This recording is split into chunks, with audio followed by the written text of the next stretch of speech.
కొత్త బిజినెస్ కోసం ఆలోచిస్తున్నారా? ఈజాన్ డిస్ట్రిబ్యూషన్ కోసం కాల్ చేయండి 9154729854.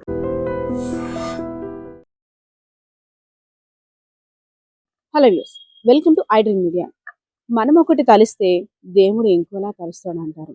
ఒక లిఫ్ట్ అడిగిన పాపానికి తన ప్రాణాలని కోల్పోవలసి వచ్చింది ఆకాష్ అనే పాలిటెక్నికల్ విద్యార్థి.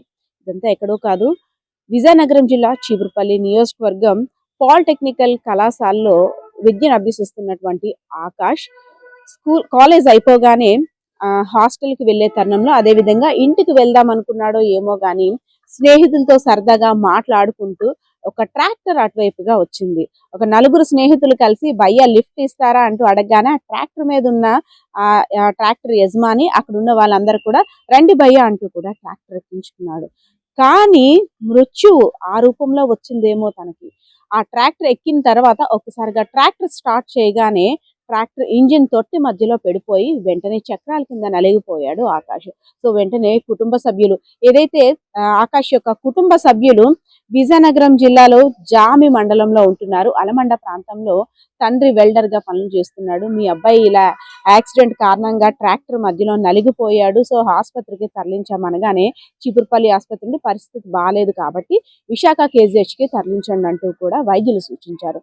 సో సరే, నా కొడుక్కి గాయం అయింది కదా, ఎప్పటికైనా కోలుకుంటాడు అనుకుంటూ ఆ తల్లి తండ్రి మొక్కని దేవుడు లేడు, తిరగని ఆసుపత్రి లేదు, అదే విధంగా వేడుకొని చెట్టు పుట్ట కూడా లేదనుకోవచ్చు. ఎందుకంటే కనిపించిన ప్రతి చెట్టు పుట్ట కూడా దండ పెట్టుకున్నారు. నా కొడుకు నయం అయిపోవాలి, ఎందుకంటే కోటి ఆశలతో పెంచుకున్నాము, మా కళలన్నీ కూడా నా కొడుకు మీద ఆకాశ్ మీదే పెట్టుకున్నాం కాబట్టి దేవుడా నా కొడుకు ఏ కష్టం రాకుండా చూడు, వీలైతే మా ప్రాణాలైనా తీసుకోగానే నా కొడుక్కి మాత్రం అన్యాయం చేయకు అంటూ కూడా ఆ దేవుని మొరపెట్టుకున్నారు.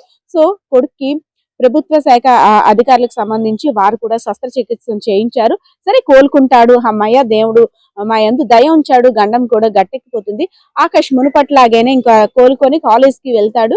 అందరూ చుట్టాలు కూడా ఫోన్ చేస్తున్నారు, ఆకాష్కి ఎలా ఉంది అని. సరే సర్జరీ కూడా అయ్యింది, బాగానే ఉంది, మరికొన్ని రోజుల్లో కాలేజ్ కూడా వెళ్తాడు, ఇంకా మనందరితో కూడా కలిసి తిరుగుతాడని ప్రతి ఒక్కరు కూడా చెప్పారు.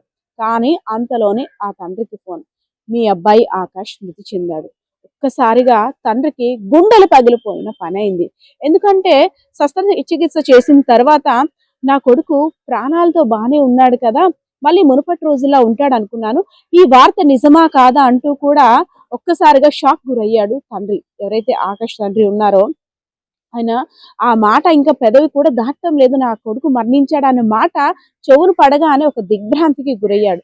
ఆ మాటని ఆ తల్లికి ఎలా చెప్పాలో కూడా తెలియని పరిస్థితి, తానే గుండె ధైర్యం చేసుకోలేకపోతున్నాను, ఇంట్లో కూడా ఎలా చెప్పాలంటూ కూడా సర్ది చెప్పుకొని అసలేం జరిగింది, ఇది వాస్తవమా కాదా అంటూ కూడా కేజీహెచ్కి వెళ్ళాడు. వెళ్ళిన తర్వాత కొడుకు శవాన్ని చూసి గుండెలు పగిలేలా అక్కడ రోధిస్తుంటే ప్రతి ఒక్కరు కూడా కన్నీటి పర్యంతులయ్యారు. ఎందుకంటే కొడుక ఒక్కసారి లేరా, నా ఆశలన్నీ కూడా నీ మీద ఉన్నాయి, నేను రేయనక పగలనక కష్టపడి నేను చదివించి ఒక ప్రయోజకుని చెయ్యాలని ఎన్నో కలలు కన్నాను, ఆ కలలన్నీ కూడా తీరకముందే ఇలా వెళ్ళిపోయావా, నన్ను ఒంటరిని చేసేస్తావా, నేను ఎవరి కోసం బ్రతకాలి అంటూ కూడా అక్కడ తండ్రి తల బాదుకుంటూ ఏడుస్తున్నాడు.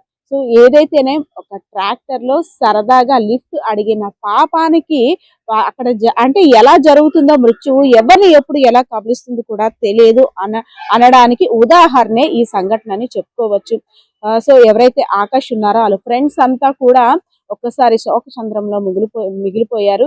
ఎందుకంటే తమ కళ్ళ ముందే తమ స్నేహితుడు చక్రాల మధ్య నలిగిపోయాడు.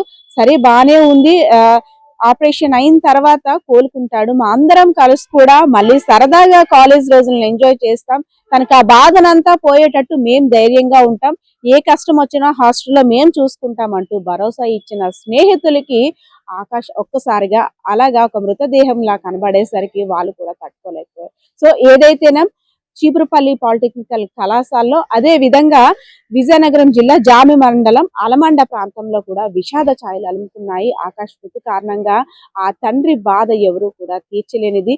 ఇంకొకరి ఇంట ఇలాంటి దారుణ సంఘటన జరగకూడదని తల్లిదండ్రులు గ్రామస్తులు వేడుకుంటున్న పరిస్థితి అయితే ఇక్కడ కనిపిస్తా ఉంది. కెమెరా పర్సన్ బాలకిషోర్తో పద్మ, ఐడ్రీమ్ మీడియా, విజయనగరం. నిజంగా ప్రస్తుతం ఉన్నటువంటి సమాజం దేనికి ప్రయారిటీ ఇస్తుంది? ఆర్థిక సంబంధాల చుట్టూ మాత్రమే తిరుగుతోంది. మళ్ళీ ఎన్నికలంగానే చాలా విరక్తి కలుగుతాను. మంచి అనిపిస్తుంది కదా, లేడీస్ కూడా ఛాలెంజింగ్ జాబ్స్ చేసినప్పుడు చాలా బాగుంటది. ట్రాఫిక్ అసిస్టెంట్స్ గా నియమించిన ట్రాన్స్జెండర్స్ అందరితో సాల్యూట్ చేయించుకుంటున్నారు. ఫుడ్ డెలివరీ ఇవ్వటానికి వెళ్ళినటువంటి డెలివరీ బాయ్ అనిల్ పై కళ్ళ ముందు